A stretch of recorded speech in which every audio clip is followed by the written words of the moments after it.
Hey everyone, Chris here from MedPrep to Go, and I wanted to ask you to please follow us on social. There may be links in the show notes, or you can find us at MedPrep to Go on Facebook, Instagram, LinkedIn, and now YouTube.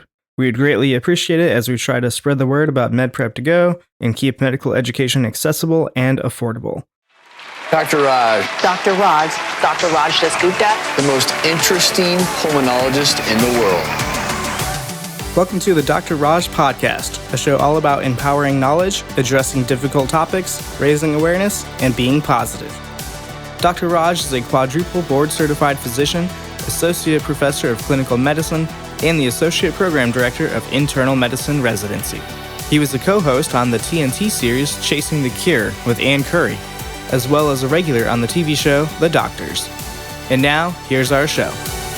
Hi, and welcome to the Dr. Raj Podcast. And once again, this is not just a podcast about getting medical pearls to pass your board exam. If you want that, I do have my Beyond the Pearls podcast for my med students out there. But the Dr. Raj Podcast is about being yourself. It's about being happy. It's about helping others. It's about wellness. And it's about stories. Stories that will make you laugh. Stories that will make you tear up sometimes. And when I first got the podcast, I said that there will be some media stars on my podcast one day. And today, finally, we have a huge star on our podcast. I'm a little nervous, my fans. I'm a little nervous. But before I introduced, I wanted to say a little something I kind of prepared in the back of my mind, that my amazing star today is someone that I did watch on TV growing up, even though he doesn't want to talk too much about it. I'll talk about anything you want, Doctor. I also watched him on two shows at the same time. And then, I kind of watched him on a little bit of HBO on this show called Entourage that I just loved. And I was bawling my butt off while listening to him. But today, my guest isn't here to talk about his books or his comedy or all the things he does. He actually is here to talk about a disease state that's really near and dear to my heart, my wife's heart, because my wife, for those who don't know, is a rheumatologist. And this disease is called scleroderma. So we're going to do a little bit of both. And with that being said, let me introduce Mr. Bob Saget. How'd you like that? That was, how do you follow that? That's amazing. Thank you, Dr. Raj. I am humbled. It's funny, whenever you do that intro, I performed last night at the Comedy Store and I gave someone an intro like that and he was really mad at me. He said, I can't follow that. Well, I prepared because I think a good host, no matter what you're doing, needs to be prepared. So look at this. I dorked it out. I have typed up stuff here. So Bob, the routine of the show is going to be, we're going to do the meet and greet to see if you actually like me or not, and I get to know you. And right. Then after that's already happened. Then after that, we're going to actually talk about what scleroderma is and go from there. So, are you ready for the first question? I'm born ready. I guess. Okay. So, so before I give you the question, a little background so you can see why I'm asking you this is that after I finished my sleep fellowship in Detroit, I moved to Philadelphia because my wife did her room fellowship at Penn, which is an amazing hospital, does many amazing things for scleroderma patients. And I lived in the Philadelphia area for 2 years, and the hospital that hired me was Abington Hospital. Oh my, I had my hand sewn up there. And I think there was more that happened around there. And Abington is a beautiful city. The hospital is amazing. So my question to you is, how did you like being raised in Philadelphia? How did you love, going to school in the Abington area? And what's your take on that? My story is interesting because I was born at Einstein Hospital. And then about 4 years old, my dad was with Food Fair Pantry Pride Supermarkets, which probably went bankrupt when you were little. And then we moved to Norfolk, Virginia, and then I moved to California. So when I was 16, I came back right before senior year, and Abington High School was just 1 year of my life. Oh. But I worked in a deli at Cedarbrook Mall as a deli clerk throughout high school and through college. Okay. I lived at my parents' apartment. I am not a child of privilege, and my mother worked at Children's Hospital in Philly. and she was an administrative assistant to a big guy there. And I did a lot of comedy at Penn, You did. quite a bit of it. Yeah, I was a part of it in Harry's Coffee House, which is at the bottom of one of the dorms, and I would get paid in pizza at House of Paganos. That's so I'm real familiar with your wife's very smart to have gone to Penn. Thanks. So, in any good interview, you always want to learn about your guests. So, of course, I went to Wikipedia. That's where all good people get their information from, Right. So my question to you now is, according to Wikipedia, I don't know if you actually read about yourself there, you wanted to be a doctor, but you ended up as so much more, and you make so many people laugh and happy. Is that true? And are there any regrets? Do you want to go back and really be a doctor? I'd like to, without any education, do brain surgery. Just do it like a horror film guy. A lot of people have on their T-shirt, "What I really want to do is direct. What I really want to do is brain surgery." And there's one more joke I have to tell you, which is true. When people are making a movie, they go, "Well, at least it's not brain surgery." But making a movie can be hard. Yeah. So I sometimes think two brain surgeons are working, and one says, "At least we're not making a movie," because it's the opposite. I really wanted to be a doctor, and I went to Temple University. Yes. And I had a teacher at Abington who changed my life, really, Elaine Zimmerman. She's no longer with us. She was amazing. And she told me, and this is a joke I've done actually, but it was a real true thing, that she said, "Don't become a doctor, become a comedian and a filmmaker." Oh.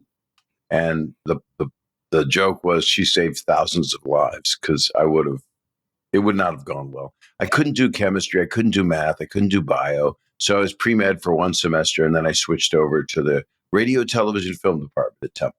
And then I made films. And ironically, I made a film about my nephew having his face reconstructed called Through Adam's Eyes, and it won the Student Academy Award. And my nephew was 7 at the time, and he narrates the film. It's a short film, black and white, 11 minutes. And I shot it at Children's Hospital, which is where he had all of his surgery. So I have a strong connection to your past life and your wife's. No, and you actually, I don't know if there's a two-way camera. You read my next question, was what was your motivation for Through Adam's Eyes? Because I did my research, and I was very impressed that, I'm at USC right now, and we have a huge film department, and many people make, a variety of different films. And to have a film about facial surgery, about what they're going through, I mean, that's pretty mature for someone who ended up on Entourage and all these other really cool shows. Right. So I'm impressed. And I kind of read about it, and I was like, wow, that's deep. So. Well, it was my background. I started making movies when I was 9 years old, all 8mm, Super 8. Through Adam's Eyes, I was at Temple University, so it was 16.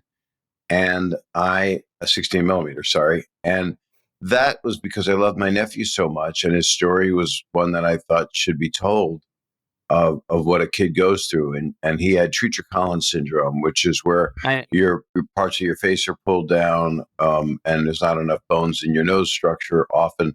And it had the appearance of, for some people, of Down syndrome, but his brain was fully healthy. And I don't want to say Down syndrome people are not healthy, but he didn't have that element. And so they took ribs out of his chest, and they literally, like the movie Face Off, took his face off and put bones in behind his eyes and in his nose, and built up his face and built up one of his ears and put tubes in his ears. Yeah.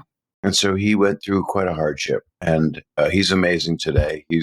You'd never know anything. He's an adorable guy. He's a real estate guy and an event planner, and he's got an amazing life. So wow. It meant a lot to me to make that movie. It was a special thing. No, it sounds like it. And I'm going to switch gears on asking you about your life, because this was kind of interesting and scary. I'm sure I want to hear the story about it, if there was a good story about it, that you had a gangrenous appendix at one time. Yeah. And I got to tell you, I don't wish appendicitis on anyone. My mom had an appendicitis, and she was vomiting. I had to rush her to the hospital. They had to take it out. She's doing good. Hi, Mom. Love you. Now, they have a gangrenous appendicitis. That doesn't sound good. So what were you doing, and did it get you to the hospital? Well, I should have been at USC where you are, but I was at UCLA, and it was July. It was July 4th, ironically. Really? Okay. And I was a 22-year-old kid who moved out to LA.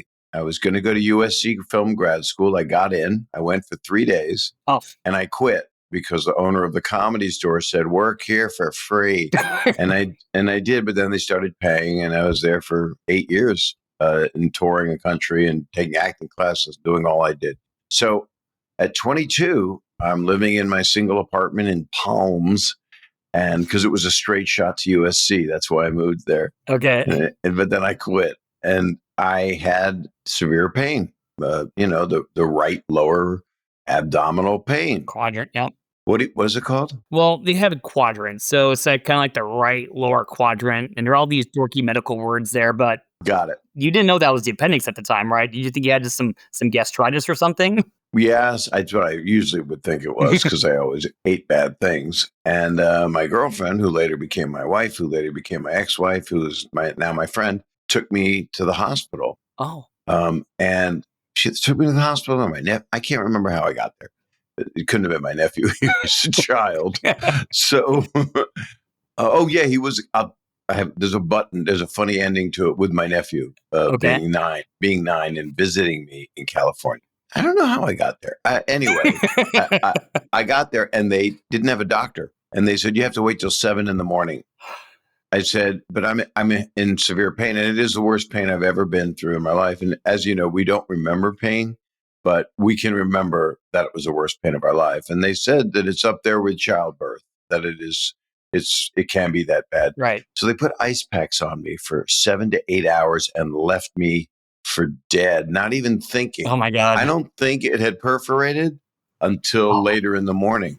I think I was going to be just a routine appendicitis. And then the doctor finally showed up. They finally did the surgery, and it perforated. Oh, And I was very fortunate that the gangrene didn't hit my abdomen because I obviously could have died. yeah. And they had to put me in a private room, and they were a little scared that I was going to sue them, I think, because they shouldn't have done that. No. They should have awakened the doctor and gotten him there. Yeah. Sorry about his cushy life, and operated on me. Yeah. And it was so bad that they couldn't sew it up. So I had to stuff it with a Q-tip and gauze for about 4 months, an open wound. Oh my God. And it was like Civil War stuff. It's 200 years ago work, or, how they would take care of somebody. And so I would stuff it with gauze and then have to redo the dressing myself. Oh, geez. And now I don't think they would do that. They would probably clean it Yeah. out, cauterize, Right. do whatever, but they kept me. And today it looks a little bit like you could do that with it.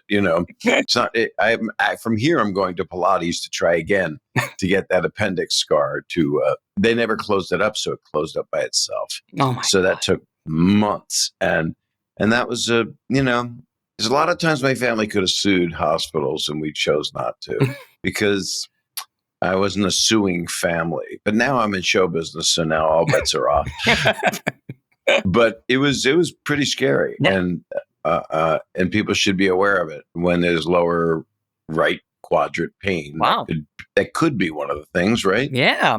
Well, my mom was like, she was in her late 70s. No, mid 70s. And I'm like, I don't think she's getting appendicitis now. And it just maybe some old chicken or something. But yeah, it's scary. And they had to go to the operating room relatively quickly. They didn't give her the Bob Saget ice pack treatment for 7 hours. I'll tell you that much. Right. What else could it be when a person gets that pain there? Well, number one, it depends if you're male or female. If you're going to be a woman, of course, you think about the ovaries. There are other things Right. it could be. If you're in reproductive age, you always think about ectopic pregnancy. Now you're making me dorky medicine. No, you're answering a question I think people need to know.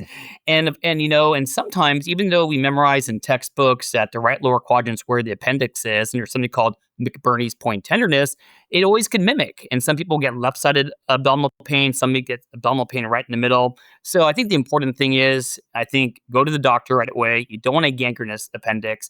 And if someone says ice packs and sit overnight, maybe you should call me or Bob. We could help you out, I'll take the call. Yeah.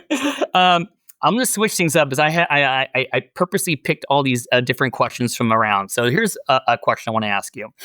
That I was really lucky to dabble, and I just mean dabble a little bit in the media world, and it is hard. And sometimes it does feel like it's brain surgery, and it takes a lot of time and commitment. And I just want to know if you could jump in your DeLorean and go back in the time machine when you're doing two super huge TV shows at the same time. I'll say the names. It was America's Funniest Home Videos and Full House. How is that possible? And did you sleep at all? I didn't sleep, but I was also very fortunate because the tree opened up, and they were both accidents. The shows, I'm not. That's not a critique. I was in New York on a CBS show. I was the first choice for the part on Full House, but I wasn't available, and then I got fired from the CBS show. Oh, yeah, and so I became available. My manager called the producer, Jeff Franklin of Full House, and said he's available. And then we started the show with me on it instead of another actor, which I felt bad about and still do to this day, actually. And then I did the show and it didn't do well. Full House didn't do well for 3 or 4 years. It did really badly. oh, And these days, ABC would have pulled it. They wouldn't have left it on for more than 1 or 2 episodes. They would have gone, what is this? And that's how it became this world. And that's why streamers are cool because they kind of, if you make 10, they'll air 10, okay. But with the networks, they got just too much at stake financially now. And I don't think people really follow their gut all the time on, I love this show. And that's what Bob Iger did with this show. And Bob Iger is, he runs all of the Disney company. And he's a wonderful guy. Started my career, and Ted Harbert was the president at the time. And Bob was, I guess, the CEO. I'm trying to remember. Okay. And so they kept Full House on the air, and they would even run it twice a week. And then after 1 year of it, they needed a host for this video show they were going to do a pilot of. And we did a pilot. They found me, Vinda Bona and a guy named Steve Pasquet found me on The Tonight Show with Johnny Carson. I was narrating my wedding videos. And they thought, oh, this is the perfect guy to host a show about videos. So I did it. I did the pilot. Pilot beat a 60 Minutes rerun, and then they picked that up. So it was all accidental. It wasn't like, oh, I got to get this show or something. And most of the good things in my career and life have been that way. They just happened organically. And the things that sometimes I'm passionate about, you just have to push a little harder if you really, really are passionate. But that's how those started. And, I'm a working person. I'm a hard worker. So, I was a deli clerk during college, So I had a strong work ethic. My dad taught it to me. He always worked. I always work. I'm always working. So Yeah. I take time off once in a while. You're always working, right? Well, yeah, it comes with the territory. You know what I mean? If you want to kind of try your best to help people and do stuff like this and do other things, you can't complain, or else, don't get into that field. So I agree with you. And you're lucky because you have the facility to do it. I do. Your wife must be amazing to be able to, being a rheumatologist is really hard. I don't know. People really don't appreciate that field enough. And it's right now, especially with COVID, it's been the field. It's been where a lot of people turn to save their lives, because we'll get into all that with lung stuff. But yeah, I was just, if I'm given a task, the hardest thing to do is direct a movie. So that's like the most fun. That's my most fun job. But right now it's stand up because I'm going to do a new special. So I'm out touring hardcore. But making people laugh right now is, I'm so Norman Cousins on this thing right now. Yep. I am so motivated, and I haven't been this excited to do stand-ups and make people laugh since 1995. That's how crazy this is. Wow. That's where my life was changing, and I was directing more and not on camera as much. Off camera is what I enjoyed. But this is right out in front, making people laugh. And because I've been doing it over 40 years, I know how to do it. So, and you do a great job at it. I'll say that much. So it's subjective. And now I really think you're cheating, Bob, because my question number 6 says, what do you like doing the most? And I put TV or director or stand up, but we must have a connection because I think we're playing off each other really well. So I think it's also we have good Wi-Fi today.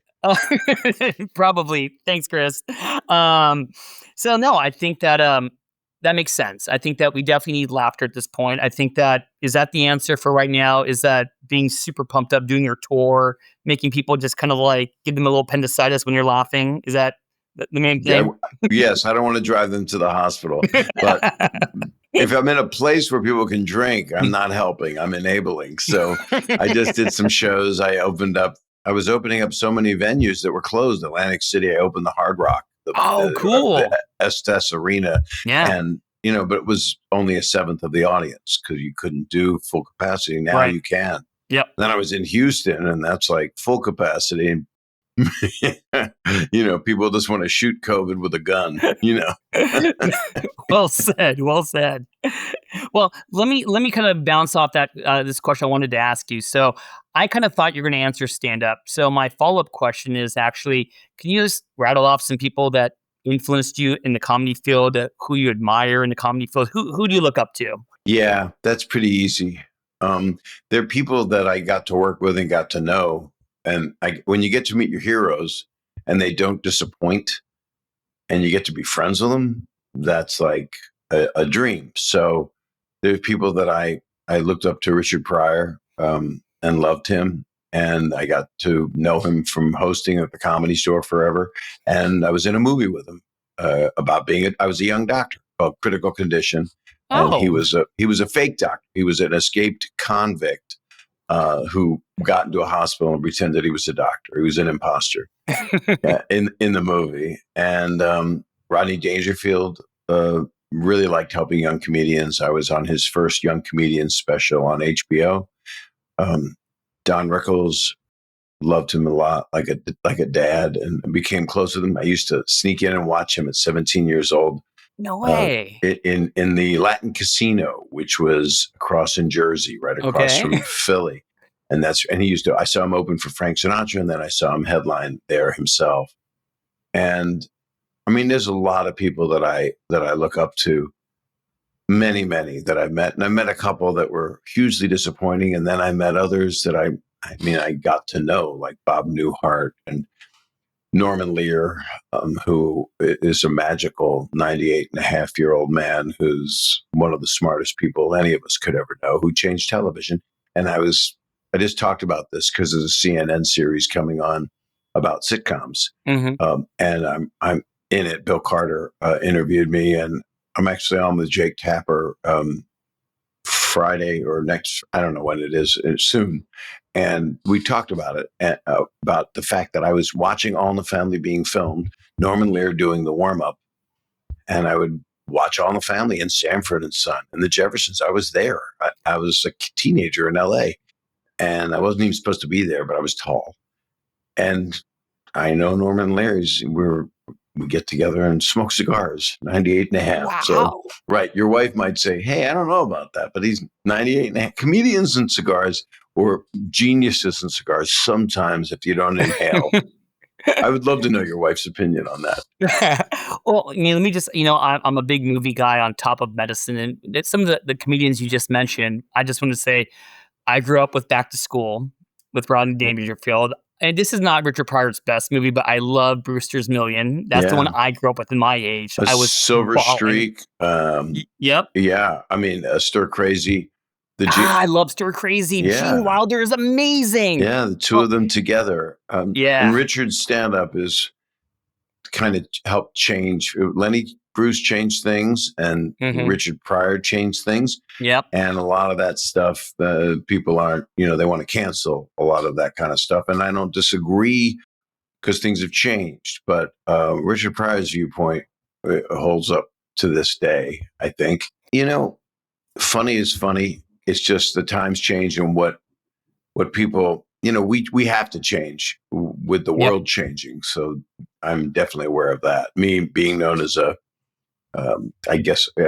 Jake Tapper called me a gritty comedian. So that's gritty, okay. Which means I can do family stuff. It's not a problem. I like acting. I love being on Full House.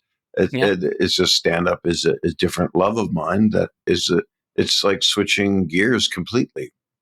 My friends now are some of the best comedians that have ever lived. And it's Dave Chappelle and Bill Burr.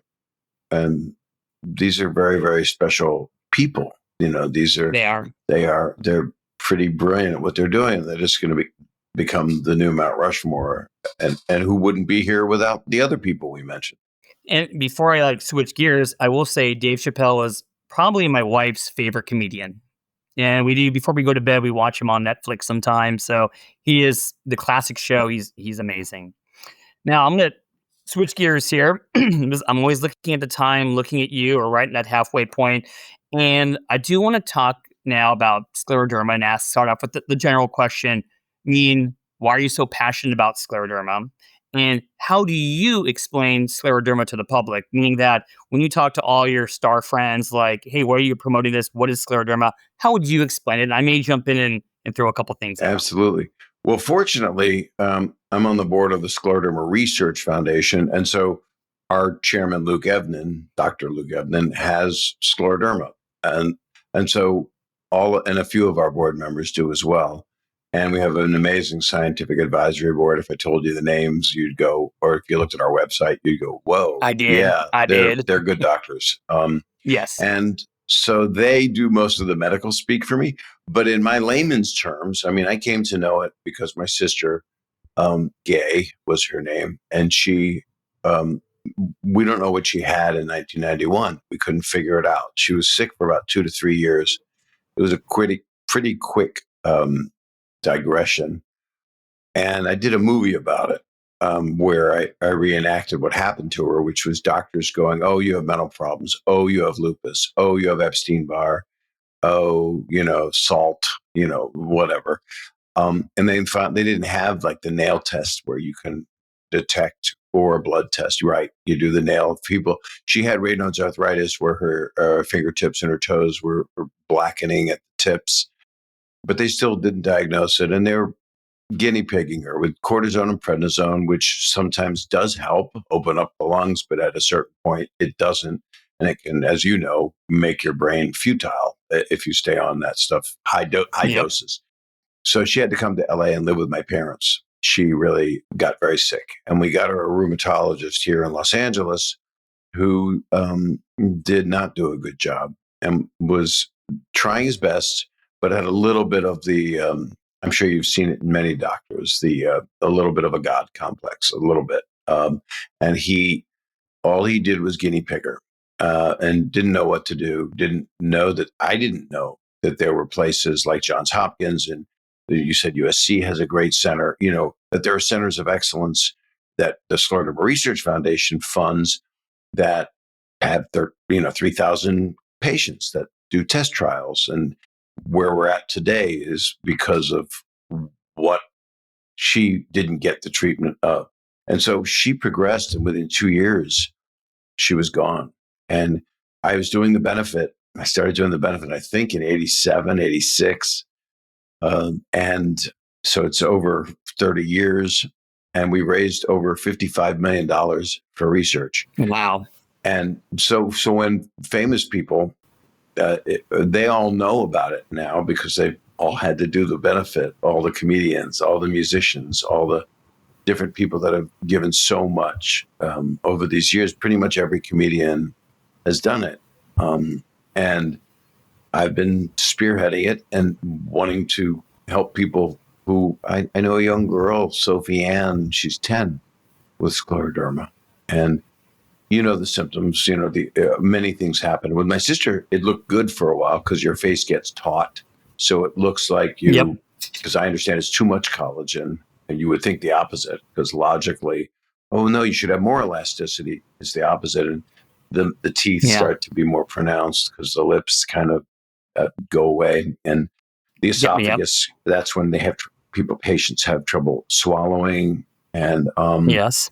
And then she passed away from it. But a lot of patients pass away because she has systemic scleroderma, and it was pulmonary hypertension, which is the lungs atrophied and didn't work anymore. Yeah. And they really, it was sad, but they took out her gallbladder. They did photophoresis or whatever it's called. And they did many, many Yeah. things to her. Some were applicable and made sense. And then we didn't know what we were doing. We're just going to save her.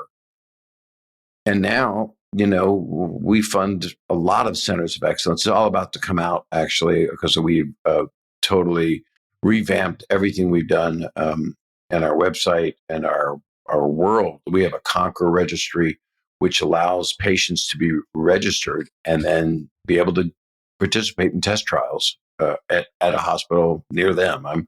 I would think USC's on the list. I'm not sure, but I'll bring it up after this for sure. Sure. But it's it's just about us giving money to help fund these. It's not just that, and they give what they're able to do with scleroderma now that they couldn't do for my sister is, as I'm sure your wife would say, is there are new cocktails and new medications, brand new ones by companies like Octillion, but it's would she be alive today? Maybe had that happened. Had the medical treatments been available. It's amazing. You're just going through all my questions about Gay and how she presented. But let me ask you my first question, which was when she first had some signs of scleroderma. And for my listeners over today, how do I categorize scleroderma? I put them into two broad categories. Localized, where some people may only get the skin findings, nothing in the internal organs,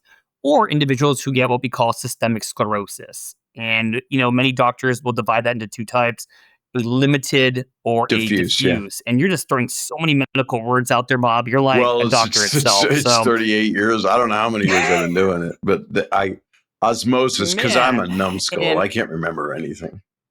You're not, dude. I can tell you already the way you throw these words correctly. I'm impressed. And just for everyone listening, scleroderma is more than just, hey, my skin's involved. It's about the organs inside, and it can affect almost every organ. So do you remember what your sister's first complaint was? Was it maybe this Raynaud's? Was it difficulty swallowing? Was it shortness of breath? Do you remember? Yeah, I really do. And it's the same in most patients I've talked to. It's body pain. It's just, it's fatigue and severe pain. So this is the sickest version of it. It's like American Werewolf in London when he turns into, or Wolverine when someone transforms. It's a slow progression that this disease, and it takes on a physical attribute. And it's also been, there's a lot of conjecture. They call it an autoimmune disease, which it is, but it also has so many different forms. And I know from doctors I've talked to, and one is a Nobel Prize laureate. I can't remember his name, but I have his card. It's very heavy and big. And so is his cranium, very oversized cranium. but he said that it's also, I'm doing a vascular disease. Yes. So it's often a blood disease of the blood. And then from what he told me, and then of course it's autoimmune also. And then I have friends that are not with us that had cancer also. And it taps onto it, much like we've heard of the COVID cases where, oh, well, my grandmother had cancer, but then she got COVID. And then it just triple complicated everything. We want to get it into the stage where and we're almost there. We kind of are there with cancer, where your chances are better than they've ever been. With treatments, they're not easy treatments. I mean, cancer is probably the hardest. Chemo and radiation is the hardest of all treatments, of course. But with this, it's not that painful. It's really just different meds. And also doing healthy things for yourself. You keep your extremities warm, normal things like that.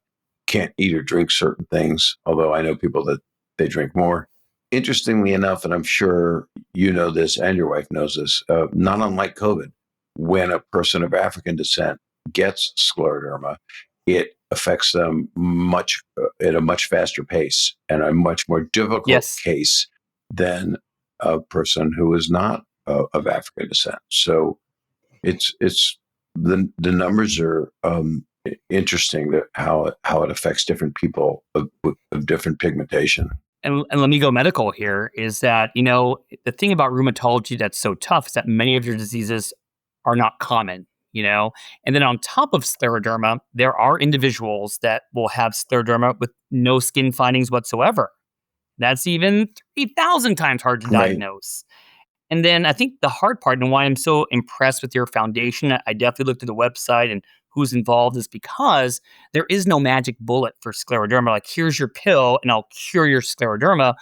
We target the symptoms, the organs that are going to be involved, you know? And you're right. And, you know, I wish for people's rainouts, I wish everyone could move to LA and live here in Southern California. Because the And fires will it's warm you tough. up. Yeah. You know, and I wanted to go back and just ask, you know, you already said that it wasn't like, here's a slam dunk diagnosis. I mean, how many doctors did you take your sister to? And you did mention lupus, you mentioned mono, which is EBV. Did I miss anything out there? Were those the two big ones that she got misdiagnosed for? And how many doctors did you go through? Well, they went on psychosomatic. They went on a mental health route. Really? And that was, to me, the most insulting. That was because she was a neurotic person, but she was also an amazing, brilliant woman and a teacher and many students' favorite teacher of their whole lives. I hear from them today. People tell me what an amazing person. And nobody deserves this. Nobody deserves to be in this pain.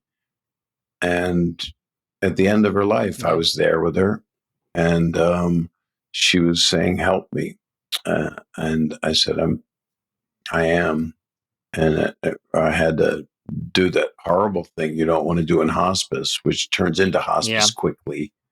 And she doesn't have time to process it because she was so terrified, and they had her on the wrong meds. And then finally, they just gave her morphine, which was at least she had a little Yeah. bit of peace. But they didn't stop the prednisones. I'm going to really tell you about something I could have sued about. Tell me. There was a doc. He's not alive. The doctor's not alive. Yeah. So what happened was, and I won't say his name because I don't know. I'm not that kind of person. So she was getting released from the hospital to go to my parents. He said, "We've done all we can do right now. You know what hospitals have to do. So they load you with meds and then send you home." What they did was, you're not going to believe this. Your wife is going to go, "What?" They gave her, before she left the hospital at 8 a.m, I was picking her up at noon. They gave her 1,000 milligram prednisone drip. That's a huge, that's like what we call that a 1,000 milligram drip. She gets in the car. She's off the rails. I'm fine. Everything's fine now. I feel great. And I'm like, oh no, what did they do? And I got her to my parents, and Yeah. they lived in the valley. And by 2:00, they said, "We've got a problem." By 5:00, an ambulance came, and they took her to a hospital in the valley because her whole body was shutting down, Oh my and God. she was having a psychotic episode and cursing Yeah. like The Exorcist. And then they had to put her down at the hospital, Yeah. not put her down, but knock her out and keep her overnight and flush her system to get rid of this poison that they had put in her body. So instead of helping her, they just throw Yeah. more drugs at you. But the amount they gave, I think that probably would have held up in court. But then it wouldn't have, because there was no, I would need to get a major scientist to sit down and go, this is really bad for this person. And who wants to go through that legal case? And look at what we're doing in the world today with Yeah. legal cases. And somebody goes, here's all the evidence. I'm sorry, that's not enough for me. But that's where we were at. And then 2 years later, she passed in 94. And in 96, I made a television movie called For Hope for ABC. Bob Iger again, and Ted Harbert again, who put me on Full House, allowed me to make this movie, direct it, and executive produce it along with my friend Brad Gray and Bernie Burlstein. And it was about Dana Delaney played someone loosely based on my sister, and loosely pretty much, spot on our family. And we tried to get the word out on scleroderma. I went on Oprah with Sharon Monsky, the founder of the Scleroderma Research Foundation, who's a whole other episode for you. She was quite a great, amazing spitfire of a woman who was one of my dearest friends. So it kind of put a mirror up to my life. And Oprah said to me during a commercial break, "This is going to change your life. It's going to mess it up." She didn't use that word. And I said, "What do you mean?" She said, "You'll see." because when you do something autobiographical, whether it be a book, but if it's a movie and a television movie, and at that time, ABC was a big share of the market, and we beat everybody in the ratings, and it changed life. I went through my third of 400 midlife crises, but it was it helped put the disease on the map. But you can't stop Right. doing it because people don't even know what it is. So I'm being nosy again about your sister. It's just, I have patients please, with scleroderma, and I'm doing this because I want them to listen to this episode so they know they're not alone. And two things. One's more of a statement. In rheumatology, I think that sometimes you feel you could throw steroids at everything. And I definitely 100% agree with you that scleroderma, and I like how you phrased it earlier in our conversation. Hey, sometimes it's okay to give a little steroid, but that's usually not a disease that you blast with steroids for a bunch of reasons. And right. for my med students listening today, there's something called scleroderma renal crisis, and it can be potentiated by giving steroids. And, you know, 20 milligrams of prednisone is 20 milligrams too much. And as soon as you start someone on steroids, you got to get them off because you start off with one disease called scleroderma, then you'll end up with another disease called steroid toxicity. I guarantee it. But my question for you, Bob, and sorry for going on that side note, is No, I appreciate that side note. I hadn't heard that, and it makes complete sense because that's what happened to her. I'm the lung doctor, and people always ask, why are you passionate about a rheumatological disease? It's because it affects the lungs quite a bit. And most of my scleroderma patients sees me for lunging issues. There's two main ones. And I wanted to know if Gay had either of these. One is called pulmonary fibrosis, and the other is called pulmonary arterial hypertension. Yeah. And these are both very severe. And I think you did mention it, but I'm going to ask you again. Did she have any one of those? Uh, Pulmonary arterial hypertension, or PA, as we call it. I actually know about it, and and that was when she was doomed, and that happens to a lot of patients. And I have a dear friend who's a board member who lost her mom, and we got her to one of the better doctors, Fred Wigley. He's kind of, and Carol Black is in England. So he's one of the people that's one of the main people that's seen the most at Johns Hopkins. But everyone is working on it now because it's more prevalent. I know that Yeah. you guys are working on it at USC because I always talk to somebody. Maybe I'm the poster boy, but people are saying, oh, my aunt has it. I just lost my mom to it. Or my mother's doing well. She's on this program at this hospital. I'm like, that's fantastic. And when it comes to the lungs, I would say two things. Number one, where we are now in 2021, there are so many more categories of drugs that we use for pulmonary arterial hypertension, PA. And there are also many drugs out there that got FDA approval for the pulmonary fibrosis. And I'm hoping this podcast, me and you being buddies, are going to raise awareness that people with scleroderma, when you start saying, I have difficulty breathing, push your doctors to find out what therapies are out there or refer to an institution that can get you those therapies because you don't have to suffer. And that's the truth. No, you don't. You don't. And there is relief. And I see more people getting well now. I mean, in many ways, I've talked with our board, we say we've crossed the desert. We're not there, but we've crossed the desert in where we need to go now. Because there are literally new medications, CellSap. I don't know if you're familiar with that. CellSap, of course. People are loving it, and again, it's not for everybody. Everyone is different, but it's Tracleer was another one that was popular for a while. I think some people are still on it, but I've talked to people that do bone marrow transplants, the full on, and it's $1 million, or probably $1.5 million today, and they say it cured my scleroderma, and God bless them if that's the case. But I also talk to people that say, well, it did for a couple of years, and then the DNA just replicated itself. So I don't know. For the people that it's worked for, that's pretty damn major, Yeah. But people can't afford $1 million. So, no, we need to help people on a real level. And that's why the test trials, whether they be at your hospital, whether they be at, we fund Stanford, UCSF, and a lot of hospitals, Houston somewhere, and Hopkins, of course, and they have their own place also.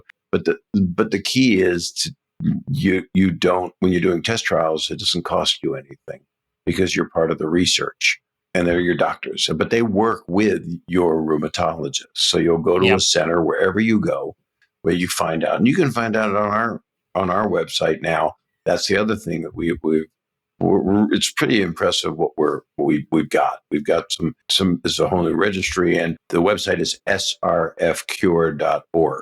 Okay. We're about to get a brand new website, which is a pretty title, which is pretty amazing. So I can't tell you what it is, but it's not hard to figure out. And there are other scleroderma organizations that help people, but ours is only research, but we branched out in terms of trying to help patients and have forums and discussions, and this is Scleroderma Awareness Month right now, and June. We're at the tail end of it, so we squeezed you in there for the last day. I appreciate correct? that, right? And it's important. People don't know how to spell it. It's Latin. I wish there was a new name for it, but there won't be. But it's sclero and derma. Derma is skin. I know that because there's a thing in my heritage called stuffed derma, which is kishka, which my grandmother would make, and it's gross. It's potato stuffing and chicken fat with tripe, the lining of the cow's stomach, wrapped around it, kind of like a sausage. But it's actually good. But it's really... It doesn't sound good, Bob. I'm sorry. I think it clots everything. I think there's nothing in your body it does not clot. Okay. It's the number one cause of heart attacks in my family. Well, let me say a couple of things because, you're just going off the numbers that I wanted to ask you, but you mentioned something I think is very important about scleroderma. It does affect African Americans the most. And they have a really tough course, especially here in the United States. And for those who don't know, gender-wise, women are more affected than men when it comes to scleroderma. And often in the prime of their lives, in their childbearing years. Well said. And I think that's one reason why there's another disease out there called sarcoidosis. And I'm one of their champions, and it affects mainly African-American women. And I'm very proud, and I wanted to ask you that, is this one of another reason beyond everything else that we need people to step up because we're not raising enough money because they are African American, they are women, and we need to raise this? Is that part of the motivation somewhere in there? Well, it's interesting. I've been involved with these so long. Before my sister got sick, well, actually, it was right after. It was the year 2000. Sound like a Conan O'Brien sketch from a long time ago. My dear friend Sharon Monsky, who founded the Scleroderma Research Foundation, she was very strong in interviews in People and Wall Street Journal that she believed that it was underfunded and no one cared because it affected mostly women, period. She said that's why she thought it wasn't, that nobody cared. And she didn't have the stats on affecting primarily people of African descent. And then we went to Washington, and it was a different time, different world. And at that time, Hillary Clinton was doing everything she could for women's diseases, all women's diseases. And we were there. And Sharon Monsky got the Women of the Year 2000 award. And we spoke in front of the NIH. Tony Fauci was there, and all the people that people want to have debate over were there. And the people that were trying to do good for disease, that's their ultimate goal. They're not all out to make a fast buck and sell a book. And it was funny because I gave a speech. I got to introduce Sharon Monsky at this thing with all these biggest scientists in the United States and some out of the country, some from England. And I said, 300,000 people, roughly 300,000 people are affected by scleroderma. And then I stopped, and then I realized, wait a minute, you're giving a fact, Bob. You don't know anything. And then I said to Sharon, who's about to come up, I said, Sharon, is it 300,000 in the United States or in the world? And she said, in the United States. And I said, because we want to make our numbers big. So whether they are or not, and they were big, it's hundreds of thousands. It's impossible to track. They don't have the database, which is what we're trying to do. Someone checks into a hospital, scleroderma goes into the database. We know really for real who's got it. And then at that moment, I said to all of these literal medical geniuses, I said, see, everybody in our business makes up the stats. And I got applause because I was there with people from cystic fibrosis, muscular dystrophy, Parkinson's, everything, every possible disease. And they were all grabbing me afterward and saying, how did you get that? How'd you get this? How'd you get that money? How'd you get this speaking? How did she get this award? And I realized, wow, at every level of humanity, even the people that are noblest doing their best, they're non-for-profiters trying to get their disease in the light. That's how many people suffer in this world. And they're basically publicists to try to, they're not being mean, but they're competitive because they're trying to shake the tree for their cause. So it's a big world to try to save. Now, and I definitely want to include this in there. And I know we're going to, at the end, we're going to put all the information. I know Chris is listening about the Scleroderma Research Foundation and all these important facts. But I want to make sure I ask you about something I think that is just awesome what you do, because it combines and exemplifies, your biggest strength, which is making people happy. Tell us about cool, comedy, hot cuisine. Well, that is beautifully phrased. This is what Sharon Monsky came up with years ago, along with her Pitzer roommate. That's a school. And Susan Feniger of the Two Hot Tamales of Border Grill, Top Chef. She's an amazing person, one of my dearest friends. Also, she's on the board forever from the beginning of the Scleroderma Research Foundation. And what happened was, I don't know what year it was, 1984, something like that. I wasn't involved. She asked Robin Williams, who was a frequent diner in their restaurant, we're going to do a comedy show. Could you possibly come in our restaurant? And I believe the restaurant was Street or City. I always get confused. Okay. But it was a small place. They had 150 people, and they had Richard Belzer and Paul Provenza, different comedians performing. And Robin's wife called Marcia and said, Robin might go on, but he's coming in. Well, if Robin's coming in to eat dinner, Robin, God rest his soul, he's going on. And so he did. And he was the very first performer of giant proportion to ever do the benefit. And then he did it 7 more times. And so he would always show up and go, what do you need, Chief? And this would be in New York, LA, San Francisco. This is who Robin was.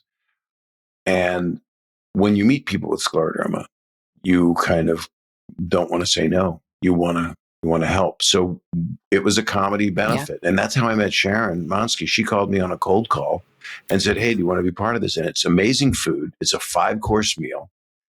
It's Susan Feniger cooking. The wines are the best that exist because we have winos on our board.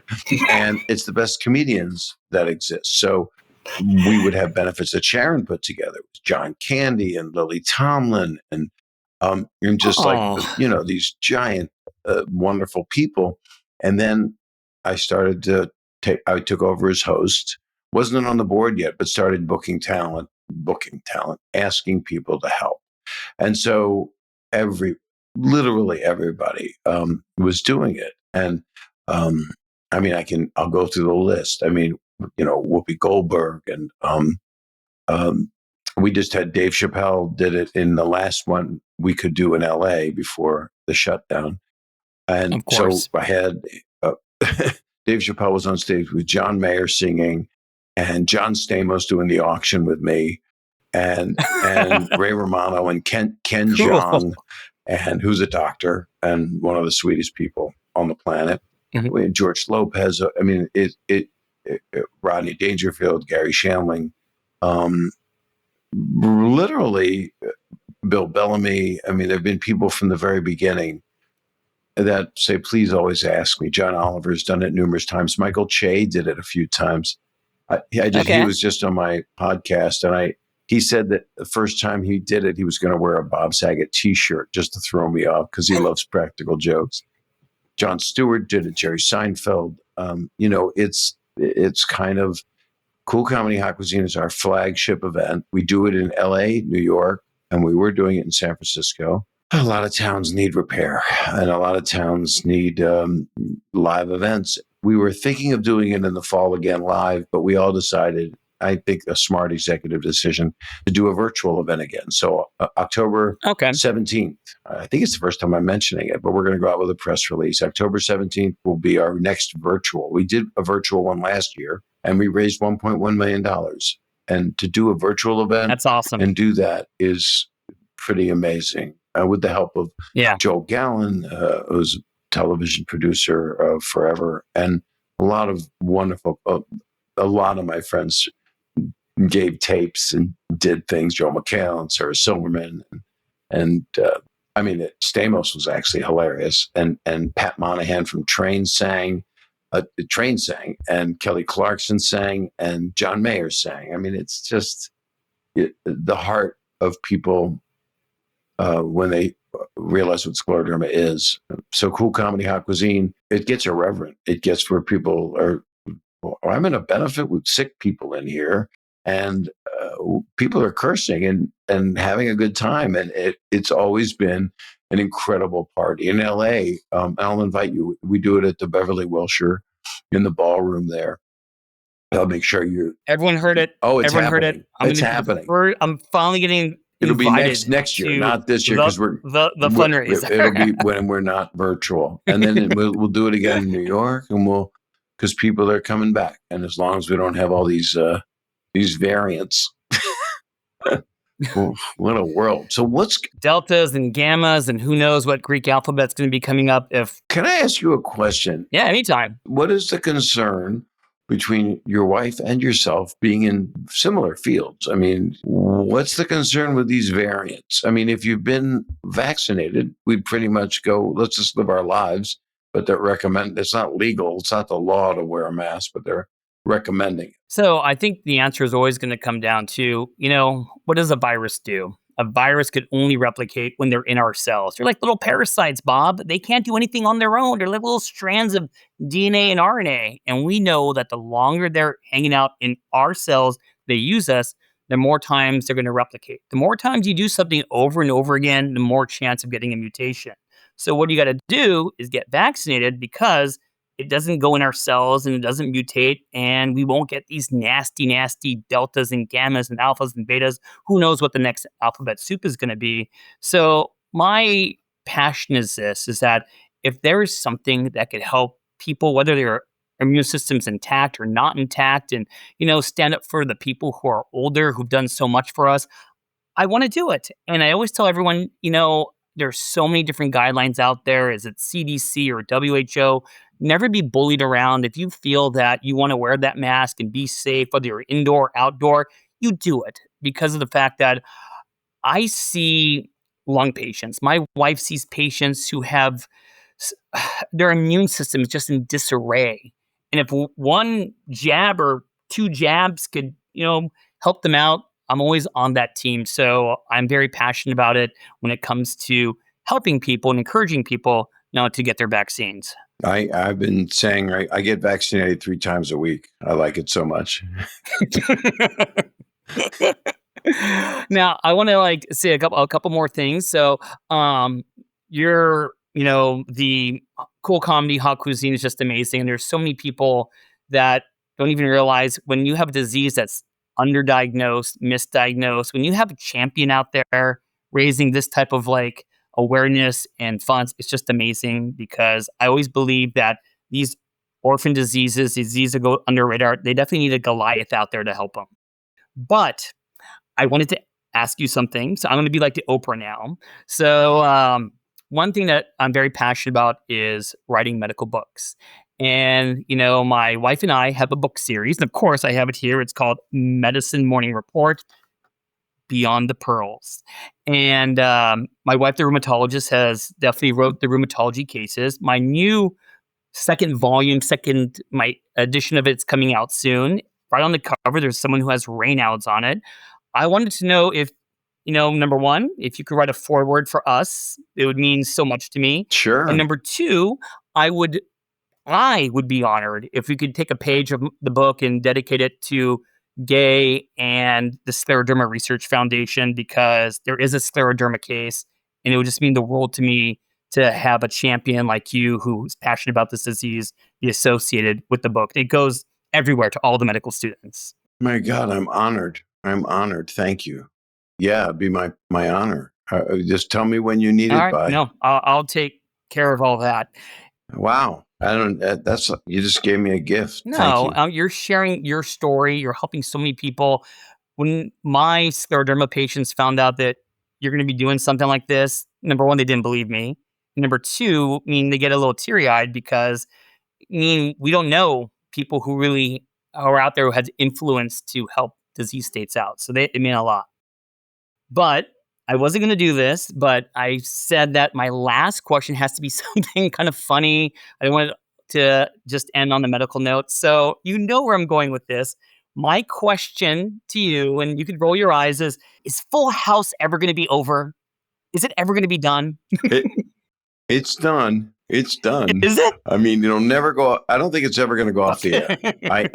They did the 6 seasons, really 5, but it was spread out to 6 seasons of Fuller House, where we would show up. The older cast. They called us the legacy cast. They would open up like the chamber on the alien ship where Sigourney Weaver, lets us out of the decompression unit, and we would make our appearances. But I think someone someday will, because the show is what it is and makes people feel so good for generations to come. Because every year, one of our producers, Bob Boyette, said every year a new audience is born for the show. It literally never went off the air. I mean, Brady Bunch went off the air, and those are the classics when I was young for kids. Happy Days was always rerunning, but this thing's been on since it went on. Yeah. So that's 1987. Wow. So it has not stopped being on the air. And I don't think it's going to go away because it is beloved. And I wanted to do a Full House movie where it was a little more PG, where Danny Tanner's just been drinking too much because he can't take it anymore. But I think I wouldn't be surprised if one day it comes back with a whole new cast and they try to do that. But I don't think you can do that. I mean, there were other Star Trek series, but still when those movies came out with the original cast, those 5 or 6 Star Trek movies, it was a big deal. I mean, us Trekkies were pretty excited about it. And I guess the Fullers are pretty excited. If anything Full House comes out, I'll play around on TikTok and do something Full House related. No, let me just say the word. No, the show is iconic. Bob Saget, you are iconic. And I know I got to wrap things up. It's already been an hour plus. Everyone, this has been an honor to talk to Bob Saget here. I think this is just amazing. I can't tell you. I think this is going to be, what do you think, Chris? This is our best podcast ever right now. This is going to be number 1. So it's good. He set the bar really high right there. And I hope everyone understands the passion that people have towards, diseases that don't get enough attention. I just can't say enough. We're going to put all the show notes in there. And I got to say, I hate to say it, but I'm going to say goodbye for this podcast, for this episode of the Dr. Raj podcast. And I'll see you again in about 2 weeks. Thank you again for being here, Bob. Thank you so much. Thanks for the honor. And I'll talk to you soon. Thank you. Thank you. Thank you for listening to another episode of the Dr. Raj podcast. If you enjoy the show, then please make sure to follow us on your favorite podcast app and leave a rating while you're there. This show is for educational and entertainment purposes only and is not intended as medical advice.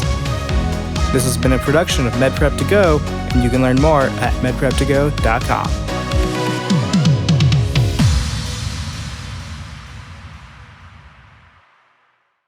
Hey everyone, Chris here from MedPrep to Go, and I want to take a quick break to announce that our first course is now live. Comprehensive Endocrinology is a video series with Dr. Raj Dasgupta that features 9 hours of content in 8 modules. This course is useful for learning endocrinology for internal medicine, family medicine, USMLE Step 3, and COMLEX Level 3. And this content is exclusive to the video series and won't be available on any of our podcasts. Keeping with our philosophy of making medical education affordable and accessible, this course is available for just $10 a month or $20 for a year. So check it out now and start learning at medprep2go.com. And stay tuned for more courses coming later this year.